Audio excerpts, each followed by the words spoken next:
to be Sarah next, and news first. We are back tomorrow with Samantha Renck and former Secretary of State and presidential candidate Hillary Rodham Clinton. Good evening.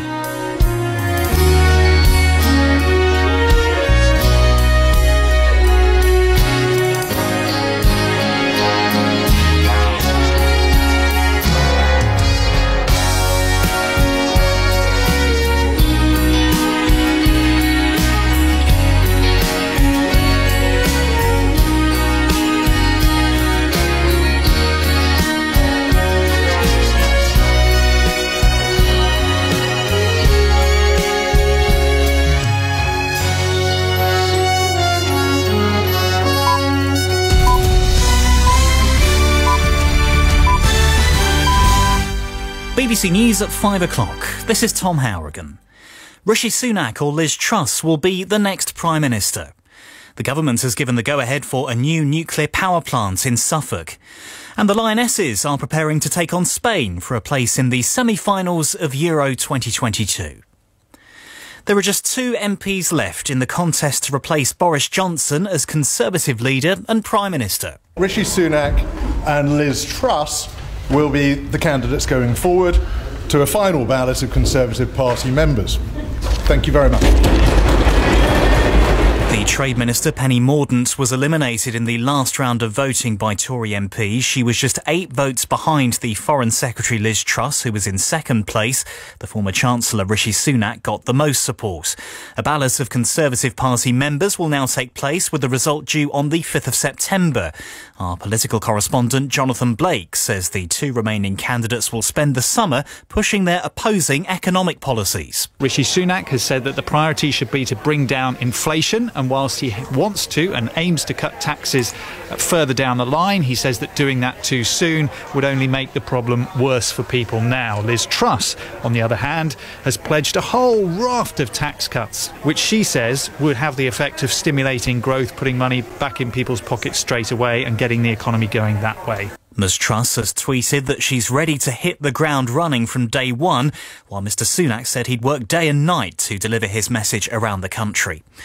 Boris Johnson declared mission largely accomplished for now as he signed off his final session of Prime Minister's questions. I want to thank you, Mr Speaker. I want to thank all the wonderful staff of the House of Commons. I want to thank all my friends and colleagues. I want to thank my right friend opposite, Mr Speaker. I want to thank everybody here, and hasta la vista, baby. Thank you. The Prime Minister left the House of Commons chamber to applause and a standing ovation from his own MPs, although his predecessor Theresa May did not join in with the clapping.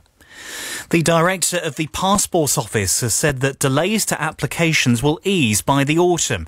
Giving evidence to MPs, Thomas Gregg blamed the backlog on an increase in people trying to renew their passports after the pandemic. The government has approved the development of a new £20 billion nuclear power station in Suffolk. The French energy company EDF says Sizewell C will power the equivalent of around 6 million homes. Joe Black reports. EDF, which wants to build the 2-reactor nuclear power plant, says it would generate enough electricity to provide 7% of the UK's needs for 60 years. It also says it would support up to 10,000 jobs in Suffolk and across the UK. In January, the government announced £100 million of funding to support the development, but the plans have prompted protests from environmentalists, including the RSPB, who warn it will be built near a nature reserve, endangering thousands of species. Prices are continuing to rise at their fastest rate for more than 40 years. Higher petrol and food costs pushed the UK's inflation rate to 9.4% in the 12 months to June, up from 9.1% in May. Unions have been calling for pay rises to help public sector workers cope with the rising cost of living. Women who've been through the menopause will be given access to a low-dose HRT product without a prescription for the first time.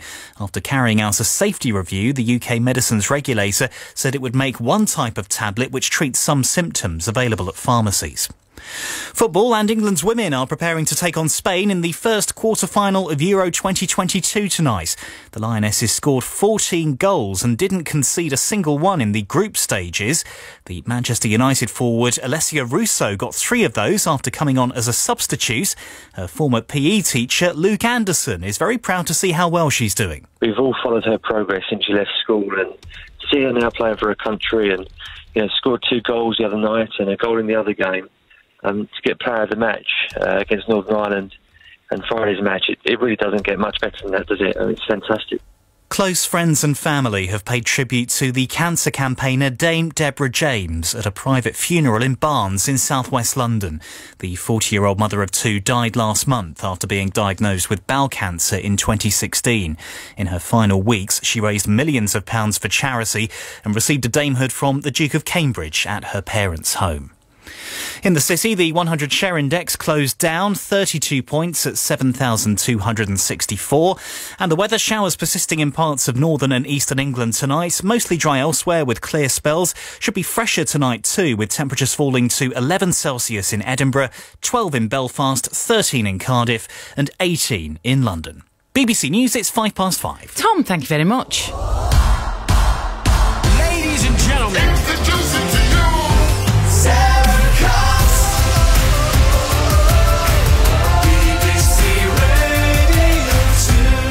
And of course, thank you very much to Mr. Steve Wright for a fantastic show. It's very good, you know.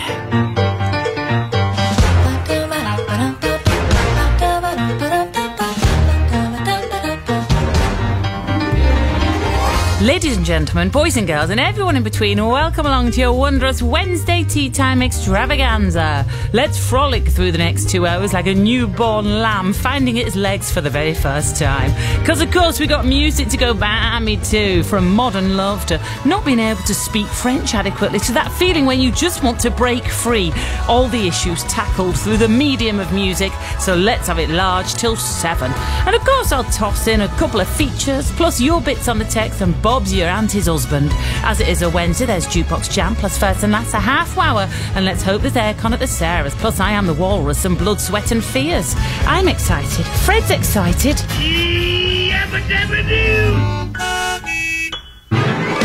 Woo! As I said,